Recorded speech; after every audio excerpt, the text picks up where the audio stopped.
trying to create content that helps people without completely being a jerk and telling people what to do, it becomes harder and simpler as we go on with it, you know?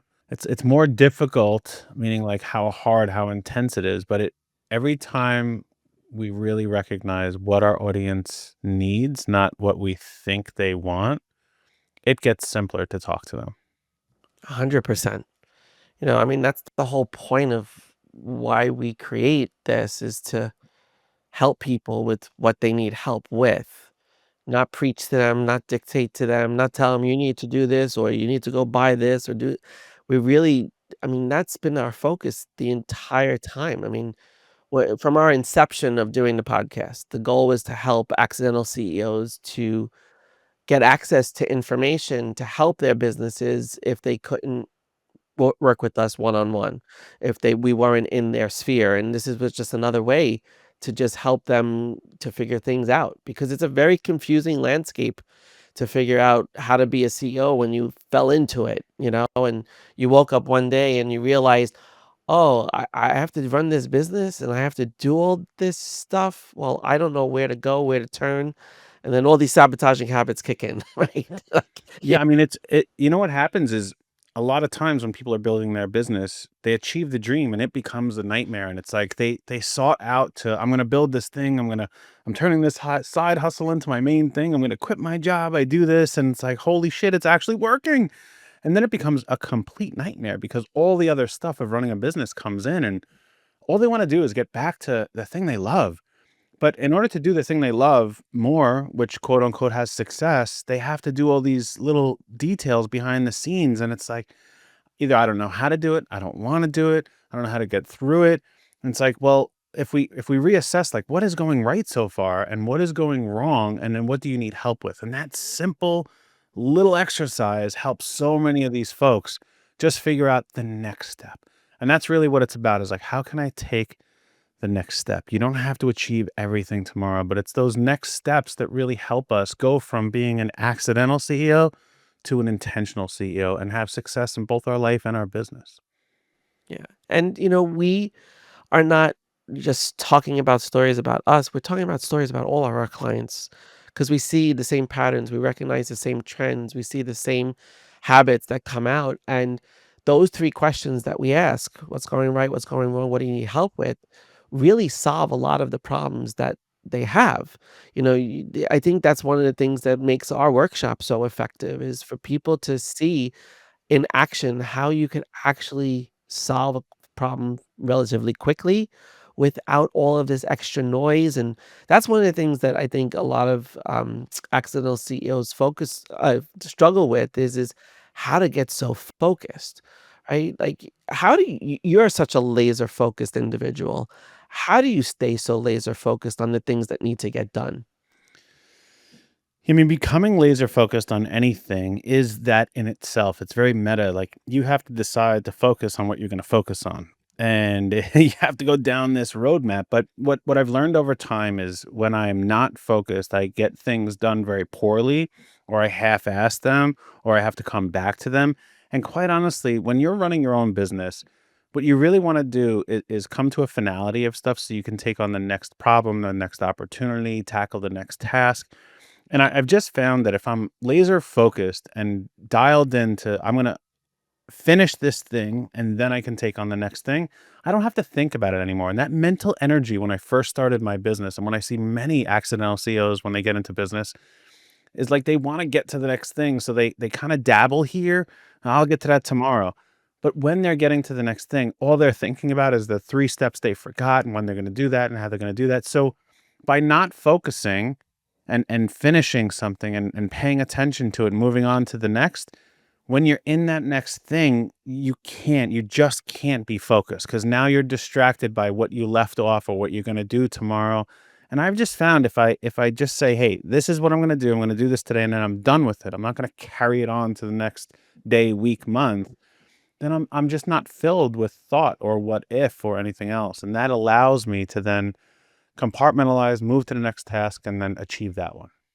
Well, one of the reasons why too, I think we see so many people struggle getting focused and being laser focused is because of the restless sabotaging habit that we talk about a lot. Like a lot of accidental CEOs, once they start doing something and they realize, oh, I really don't want to do this. I want to go do that other thing and that chase after that shiny object or do that thing.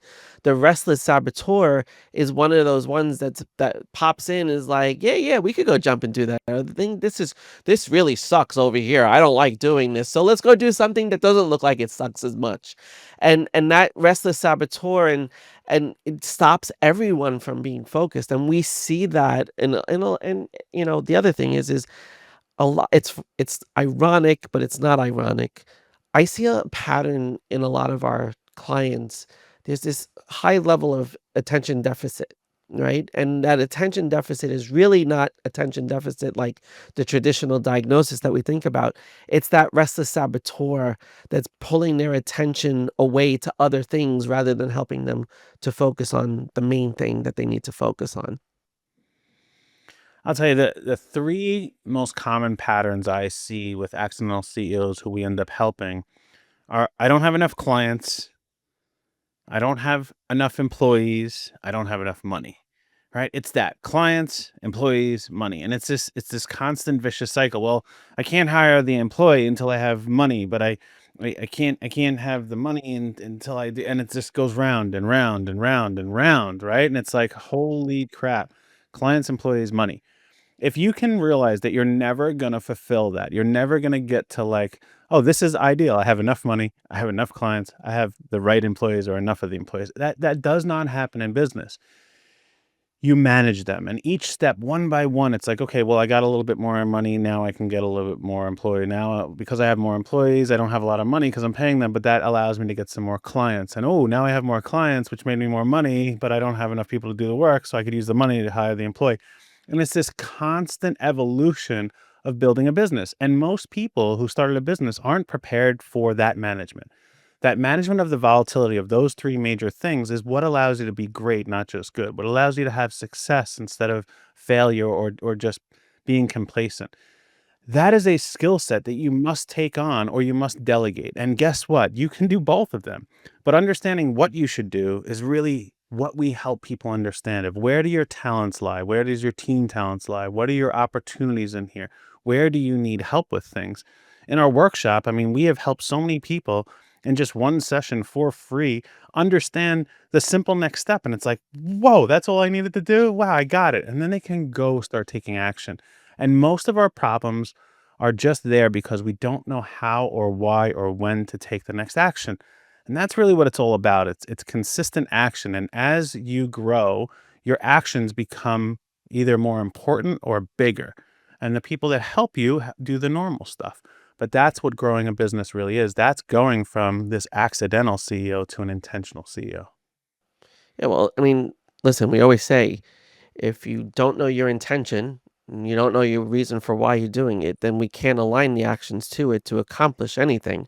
So you wind up spinning yourself in circles, right? Well, And let me that's ask you a question. yeah. Why do so many newer business owners struggle to ask for help? Oh well, I think that's part, that they assume they're supposed to know it all. They decided that I was going to go out and do this business thing, and if I'm going to be a business owner, I have to know it all, and I have to do it all, and I've got to be the end all be all because But it's what my about, let me interrupt. What about, let's say someone's like 3 years into their business and they realize they don't know it all. What hurts them then when they realize there's something else, the next to get to that next level? What then paralyzes them from taking the jump to asking for that help, whether it's an employee or a right. coach or hiring the Yeah. right vendor or spending money on social media? Where is that? Because that's where I see a lot of our Well, clients. part of it is their controller saboteur gets in the way and says What if is that? they No, what is a controller saboteur? so the controller saboteur is this behavior where you just see that things have to get done and you just assume that if you do it and nobody else does it, it will get done right. But if you give it to somebody else to do, you won't get it done right. And that's what stops a lot of people from asking for help and even hiring for help because they don't want anyone else to touch it because there's such this a lot of accidental CEOs are very possessive, right? This is their baby. This is their thing that they grew, that they created, and they don't need they want to have that for some reason. There's this need to prove to the world that they can do this thing. And then that stops them. That puts up all these roadblocks of saying, I don't need help from somebody or I don't need to ask. And that's what gets people into this vicious spiral. And that's when they complicate things. Because if they just asked for help, right? And that's the most powerful question is how can I help you? What do you need help with? People really are embarrassed sometimes to say what they need help with because they think it's a sign of failure or a sign of competence that they've been doing this thing and they are the expert at it and they should be able to do it themselves, but they don't know how to do it themselves, and that's what causes them to fail. And we recommend that book Who Not How by Dan Sullivan and Benjamin Hardy, like, because we want people to understand that you don't have to figure it all out yourself. You don't have to be in control of every little aspect of your business. You just have to delegate it to the person that's better at it than you are. And that's what it comes down to. Always ask help because somebody has that expertise that you don't have. But because you're trying to control everything, you lose out on that opportunity to get that assistance from somebody who actually could probably do it better than you're doing it. Well, there's a crazy thing that happens when someone achieves their first 100,000 and then when someone achieves their first million, right? It's like they thought they should know how to achieve the first 100,000 and they really don't ask for help and they somehow figure it out. As long as it takes and as painful it is, they figure out how to do that. And then once they realize, "Hey, I kind of know how to do that." They think, "Okay, I can do the same things to make the million." And then some of the people who make the first million think I could do the same things to make the first 10 million. But that's actually not how it happens. In order for you to hit that next level of success, you need all new stuff. You're not going to forgo everything that you've learned and what brought you here. You're going to add on top of that. And that's where I find so many people of like, this is my baby. I don't want to let it go. I built it to this level of success. And the only person who could take me there is me. It's like, whoo, let it go. You can actually achieve more with other people, with their wisdom, with their talents, with their efforts, with their skills. And it's very, very difficult for anyone who built something from scratch to let anybody's hands on it. But I'm telling you, that's where success's line is. If you're gonna continue to try to do it all on your own, you're gonna hit a ceiling. And yeah, your ceiling may be $1 million, it may be $100,000, but you're going to hit a ceiling and there's no place else to go but down from there. So, as we want to grow more, we have to embrace support and help from others in whatever way that is. If it's an advisor, a mentor, an employee, whatever those things are, we have to embrace it to allow ourselves the opportunity to hit the potential that you've built because you have built this thing, but now it needs help beyond you. And I've had this happen so many times to me, to many of our clients, where it's when they finally let go and say, all right, I'm willing to accept this assistance, this help, this make this investment. It's the sky's the limit from there, but it's getting to that point of realization of like I can allow other people in that will change the game forever for not only your business but your life as well. Well, that's what makes people accidental. They accidental CEOs specifically, because what happens is they start these businesses and they were employees and they have this employee mindset still that they're trying to break through and they're trying to understand what the new mindset needs to be for them to run their business. And what happens along the way is they fall into this, did you create a job for yourself or did you decide to run a business, and do you want a business? Because I think one of the patterns that I'm seeing more and more and especially in people who attend the workshops is that they're people that just wanted to create a job for themselves. And they never really intended to create a business. They just wanted to get out of whatever miserable crap job they were in. They knew they could do something better. They had skills to do it, and they just created that job. And then all of a sudden, they realized 3, 4 years into it, they're generating this revenue, but then they hit a plateau because they need to ask for help. And they don't know how to ask for the help because they never wanted the help to start with. right? They just wanted a job that generated revenue. They never really wanted to create a business. And that's where you have to decide at that moment, is this just a revenue stream you created for yourself, or are you now going to become an intentional CEO and build the business that you want? I'll tell you, man, it is okay to just make money. You don't have to build this giant empire of a business. It's totally okay to create a very high paying job for yourself. And maybe that then flourishes into a business, or maybe you had a business and you want to go backwards. I just want to generate an income. There's no right or wrong way to do this societally. There's a right way for you and the position that you're in right now. And Jack Dorsey, former CEO of Twitter, he said one of the greatest things ever. He said, you got to perfect the details and have as few details as possible. Whatever it is that you're doing, if you can just say, hey, let me have the fewest amount of details in whatever I'm doing, whether it's running a business, generating a revenue stream, whatever it is, and then perfect those details, you will have success. And your next venture, whether that's expanding your business, closing your business, getting a job, whatever these things, they will appear in front of you. But when there's all this noise around you and all this busy work that you've just piled on top of your plate to feel like you're doing something each and every day and making progress, you never get an opportunity to see the path forward.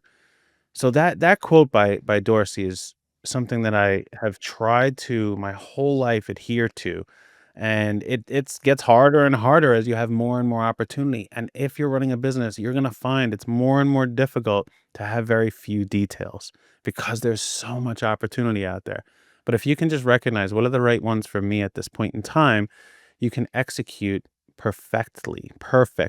And we know there's no such thing as that, but as close as possible. So man, if this is something you struggle with, you should come to one of our workshops. We very simply walk you through what's going right, what's going wrong, what do you need help with, to try to just say, all right, what's the few details I actually have to move forward with tomorrow? Right. You're talking about the noise that surrounds us and everything and turning up the signal. You've run 8 businesses now and you've how did you and with all those different businesses, wasn't there a lot of noise for you? And how did you learn to turn up the signal? How did you learn to get rid of those distractions? Because that is such like when people hear you, I always see people's eyes raised when you tell them, this is my 8th business. I've run 8 businesses before. Like there's a lot of noise involved in that. How did you get into turning up the signal and reducing that noise? Yeah, I think the signal noise ratio is something you have to pay attention to. And many people have talked about this, but you really have to have more signal than noise because noise it just gets in the way of you achieving anything that's really valuable and important. And over these 8 different businesses that I've built and run, the way that I have minimized or eliminated the noise is once noise came, I had to delegate that. That wasn't my responsibility anymore. That wasn't my job. If it got noisy, the reason it wasn't signal for me is that's not what I was built for in this business. That's not what I was meant for in this business. And that meant that that noise needed to be handed to somebody that it was built for. It's their signal, not my signal. But if you constantly are trying to work on the noise, you never get an opportunity to appreciate and go through and really execute on what your signal is. And that's what you were put here for. I don't care if it was you being the best trash collector in the world or building, the next unicorn billion-dollar company out there. But if you're constantly working on things that are just noisy, you're never going to get to the signal that's what your potential is.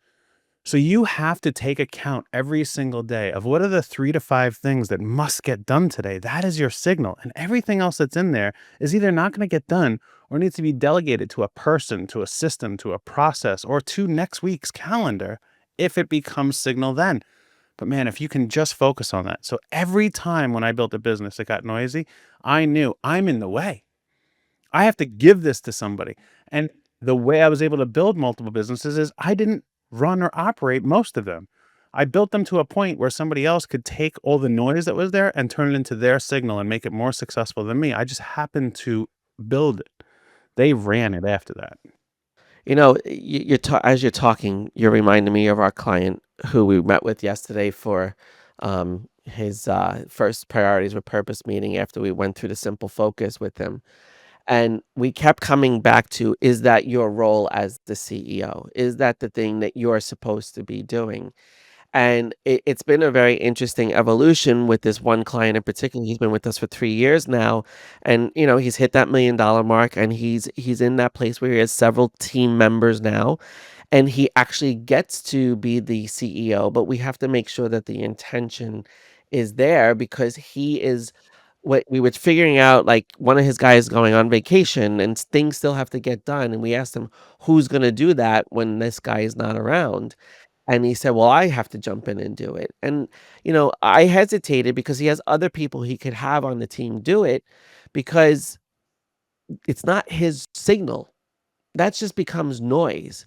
And you said something very important yesterday, and I want you to explain it to people how the CEO's function is to really build relationships. Why is it the relationship that is so important to generating more revenue and building a business? Because I think a lot of people, especially accidental CEOs, they miss out on the importance of building the relationship. As a CEO, you really only have 2 jobs. Job number 1 is to generate revenue. Job number 2 is development. You have to develop the product, the process, the people. But as a CEO, when you're generating revenue, I don't mean you're picking up the phone and doing sales calls. You're developing relationships that will generate the revenue. You're building opportunities for your company to generate revenue. And if you're not constantly cultivating these relationships, you won't have those opportunities. And they take time and they take patience and they take effort and they take energy and money. And that investment of your time and money into these relationships is what will allow the company to take the next step. It's not gonna be your sales guy that closes another deal. That's not what's gonna be the difference between you moving up to the next level. That's gonna maintain you. You as the CEO are required to go out there and innovate, whether it's innovate the product or innovate the relationships or develop these things where people can see what your brand is and how important you are to the world and to what they're trying to accomplish. And if you're not consistently going through and reminding people and showing them and sharing that with them and being empathetic and compassionate with what they're doing, then they're never going to want to take a chance on working with you. They're never going to send you their client that needs you. You have to constantly develop these relationships. It's not about selling, it's about giving your company the chance to acquire these opportunities through you just being a genuine person, really knowing your shit and talking to the right people authentically over and over and over again, not selling, building a relationship. And so many people, when they hear that they have to go build relationships, that becomes very stressful for a lot of people who have social anxiety or struggle to connect with people. And, one of the things that I try to encourage people to think about is, how to simply build a relationship is simply to not make it about you and to make it about the other person. So I think it's so, especially people who are not used to building relationships. Sales is such a big field to build relationships. And I mean, you've been mostly in sales your entire life. And a lot of people struggle with sales because they don't get that it's about relationship formation. They just think if I tell you about my thing, you're going to buy it. And that's going to be the end of it. But when you really are cultivating a relationship, it's not about you, and you gotta get over that idea that it is about you, because if you constantly think it's about you, you're not gonna sell anything, you're not gonna build any relationship, you're not gonna have any clients. But when you start to be selfless and put the other person's needs, wants, desires, and try to understand those things in front of you, you will cultivate the relationships because you take an interest in someone else. And that's what the core for people who, because we see this a lot in accidental CEOs. A lot of people just don't feel comfortable, and it's a comfort zone they have to come out of. So what I want to encourage people to always do is to be able to say, okay, this is not about me. How can I help you? And we've taught that in networking, we've taught that to our clients, we've taught it in many different environments, that it really is simply, how can I help you, and not make it about yourself, and then you will be much more successful in building the relationship and getting that off the ground. All right, Tommy, I'm going to wrap this up. Now, All right. here's the thing. The moment I said that, most people just ended the podcast. So if you happen to still be here, come to our accidental CEO workshop. It's free. We help you. We give you the things that you would pay other people to do. We actually give you action plans and action steps and the ability to move forward. And if you're still here, if you still haven't stopped the podcast yet, go to LinkedIn, Adam Thomas Hurd on LinkedIn. You look at me, you'll see the picture. That's the same guy. And send me a DM with this code, Pineapple Desk 10. Yes, Pineapple Desk 10. And if you send me that code, I'm going to give you a very special gift that you'll actually be like, wow, I'm surprised I'm getting this. So send me that. I will give you a pretty amazing gift. And if you don't want it, you can give it to somebody else. But if you're sticking around for this, we appreciate it. So I'm going to show our appreciation to you in a very special way. And check out the Atomic Business Coaching.com website. There you go. Atomicbusinesscoaching.com. There's a lot of free stuff on there that can help you out, newsletters and books and courses and things that we give away for free. So we just want you to go from being an accidental CEO to being an intentional CEO, to help you achieve your first $1 million, to help you not only have a great, successful business, but have the best life you could ever have dreamed of. Go do it. Bye.